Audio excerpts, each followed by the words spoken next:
Hello guys, how are we doing? Today we're going to be looking at how SR works in MW3 Ranked play. It's backed by tweets posted last year regarding MW2 Ranked play by a Treyarch and Call of Duty employee, and it relates to this game because the SR system is unchanged and it's basically still as pinned tweet. If you want to check out the tweet yourself, I'll leave it down in the description down below so you can have a read in your spare time. But generally speaking, if you're struggling to understand the logic in why you're earning a certain amount of SR, why you're losing a certain amount of SR, why you're being matched against people super high rank compared to you, so if you're Platinum, why you're coming across Crimsons, because that has happened to a few of us. Generally speaking, this video is going to hopefully answer all those sort of questions, but there's something I don't mention in this video that you do want to answer, and feel free to drop a comment down below for me to reply to. Before we get into it, the gameplay watching here is a sub-base on-ranked play itself. I think I'm only Platinum at this point, so the people we're playing aren't crazy good. But the way we manipulate spawns and play is actually really decent. So I don't have a strong performance at the beginning myself, but I do pop off. I get like a 4 or 5 piece at some point as well. It's towards like the middle to end. So if you're here for a cracked gameplay and you don't really care about how SR works, feel free to just stick along for the ride nonetheless. So kicking it off, in general, you gain SR by winning games and you lose SR by losing games. Now we all know that. But the amount of SR gained in a win depends on the amount you win by as a team as well as individual performance. So for example, you're going to get more SR for a 250-0 win in Hardpoint than you would a 250-200 win in Hardpoint. Similarly, if you won by, let's say you got a 250-200 win in Hardpoint, but you went a 2 KD, you got 40 kills, and you're absolutely frying, you're going to get more SR than you would have got if you won by the same amount, but you only went one positive with like mid-scoring kills. So generally speaking, the amount of SR you get, in short, depends on how your team performed as well as you as an individual performer. Now, as well as the actual SR level you're at, the visual SR that you all know and you all understand, there's a calculated hidden performance range, or an HPR is what I'm going to call it throughout this video. So HPR, hidden performance range. In short, it's basically a hidden SR in the background of the game that the game is always calculating.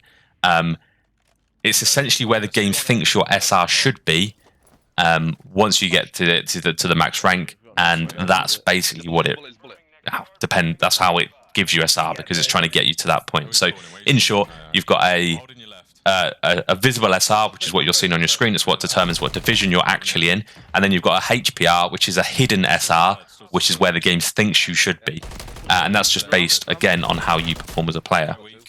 Now, beating players with a higher HPR, or hidden SR, then you will make yours higher, and losing against people with lower HPR, then you will make your HPR drop, no matter what SR they are. So even if, say, for example, you were playing against somebody who was, let's say you're Platinum, and you're playing against someone who was Silver, but their HPR was higher than yours, you won't lose so much. But let's say you were on the flip side of that. Let's say you're a Silver player and you're a good player, you just haven't played much. Your HPR might be higher than someone that's in Gold or Platinum, but when you lose to them, because this game thinks your hidden performance rating should be higher than theirs, and you've just lost to them, you're gonna take a massive hit to your overall rating, or how the game thinks you should be. So there's as well as this in-game SR system, which is visible, there's this hidden HPR, which is basically like a hidden elo system behind the scenes that is calculating how much SR you should be gaining when you win, or how much SR you should be losing when you lose. Now, the further away you are from your HPR, the more SR you'll get for a win. So that's exactly why, if you're frying from the start, say when you loaded into your first bronze lobby, you're probably getting close to 200 SR, and that's because the game thinks you couldn't be further away from your actual hidden performance rating that it thinks you should be. So it's just giving you SR, giving you the maximum amount of SR possible to just get you there as quick as you can.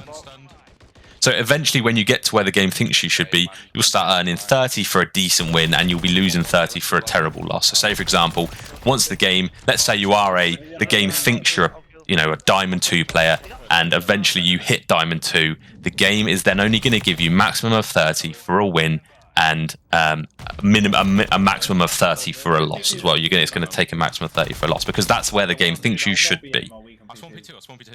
Now, based from what I could tell from last year, because trust me guys, I was stuck in a rut last year. There was so many times I was stuck in like Crim 3 and I was only getting 30, or Crim 2, sorry, and I was only getting 30 SR for a win, 30 SR for a loss, and I felt like I was in a bit of a checkmate almost, or stalemate, sorry. To get through, only earning 30 SR for a win, you have to prove to the game that you're better than the people you're being matched up against. Realistically, at the point in which you're getting 30 SR for a win, 30 SR for a loss, the game is playing you against people you think you should be playing. It's playing you against. It's putting you in lobbies basically against people who, you know, they think you're very closely skilled with. But in order to get past that 30 SR per win mark, you need to continuously prove to the game that you're better than the people it's putting you against. That will increase your hidden performance rating, and therefore you'll start to get more SR for a win.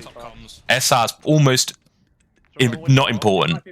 Realistically, you've got to try and focus on getting that hidden performance rating up, and you do that by performing well individually over and over again and winning games. That's essentially what it comes down to. So it is about consistency as well. One pop-off game, or even two pop-off games where you get a 2 KD, you get most time on the hill, isn't going to matter if the next 3 games aren't that good. You need to be continuously doing that to prove to the game that your hidden performance rating is unreasonably low, and then it will give you more SR.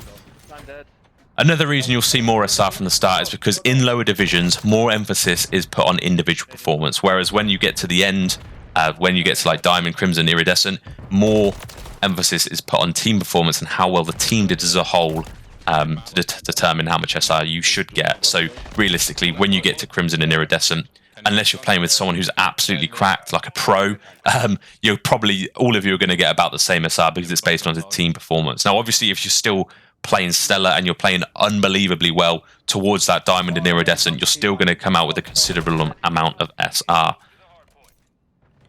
So, there's a couple of things I want to add on other than what this the guy has said in his tweet. I also learned from last year that being in a team where everyone is better than you is probably quite detrimental. So I see a lot of people being carried by someone, they're paying to be carried. That's absolutely fine, whatever. They do what suits you. Because at the end of the day, if you win games, you get SR. But it's not going to do your hidden performance rating any good being bottom 2 of the leaderboard every single time you play. You need to prove to the game that you're able to get these 2 KDs. You're able to get the most score in your team consistently for the game to believe that you are a better player. So if you're not performing well individually, it is going to hinder your HPR, and the game will think you're worse than you actually are. So don't always rely on someone to carry you, because that can have a detrimental effect to your SR. Now, you will also probably understand that this is the reason why some people get put against like people who are way higher ranked than me. For example, I was playing with a friend yesterday. I'm in plat currently. He was in bronze. We were put against a team basically with 2 or 3 crimsons and another plat. Now the reason it's doing that, one, it might be a connection issue, to be fair. It might only find those lobbies. But the reason it's doing that is because it believes the hidden performance rating of me and my teammates maybe are the same, if not very close to the people that are in currently wearing Crimson and things like that. But it's just the fact they've grinded more to get to where they are. So that will answer a question of yours if you wonder why you are getting put in lobbies like that. Now, you may also ask, why doesn't the game just put you at the SR it thinks you should be? So if I'm saying there's this hidden performance rating where it thinks you should be on, it thinks you're a Crimson player, why doesn't it just put me there off the rip? Now, the reason simply is because it wants you to play the game. It wants you to grind. Imagine like you load in, you play a couple matches, and it goes, you clearly belong in Iridescent.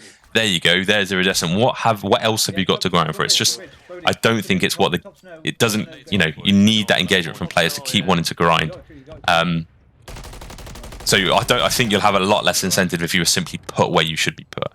Now, my opinion on this system, I quite like it. I think it was accurate last year. So every time towards the end of the season, I looked at my friends list, and those who played, I felt like those better than me were naturally a higher SR. They were like top 250 or even higher up Iridescent. And those worse than me were like Crimson 3, like lower in Iridescent. So I feel like it did work. It was accurate. I have also been stuck in low gain in SR before. I've been getting that 30 per win. And after trying for a few sessions in a row, I noticed a considerable amount of gain in my SR. So the system does work. It does reward an improvement in performance. The alternative to this system, so this is what I'm going to say, the alternative to this system is what we had in Vanguard or Cold War. It's where you play placement matches to work out your HPR, and then the game simply puts you in this rank. Now, that probably what you guys are going to be thinking is a great system. Yeah, perfect. Play 10 places matches. It puts me in a rank it thinks I should be, and then I can just keep grinding from there. But don't forget, this would reduce player retention and the grind aspect. It wants you to have to grind. And don't forget, this is the only season in which you're going to have to grind from bronze. It will only put you down 3 tiers going forward, so that you're not really going to have to make such a grind going forward. So it's only this season you're going to have to make that much of a grind. So there's my 2 cents. I personally like the system. I think it's an accurate way of establishing people's ranks. Not at this point because it's early on in the season, but I think by the time the season ends and by the time at least season 2 ends, because it's a little bit longer, people are going to be where they should be as long as they're playing. I also want to add, don't feel disheartened that you're not gaining a lot of SR. Keep grinding, improve yourself, and the game will understand that that's what you're doing, especially when you put out performances that match your improvement. So that'll do from me. Hope you enjoyed the video, and I'll catch you in the next one. Ciao for now. That was on like 79, bro, at the start of that, and it went back up. Yeah. Give me a minute. Dope search.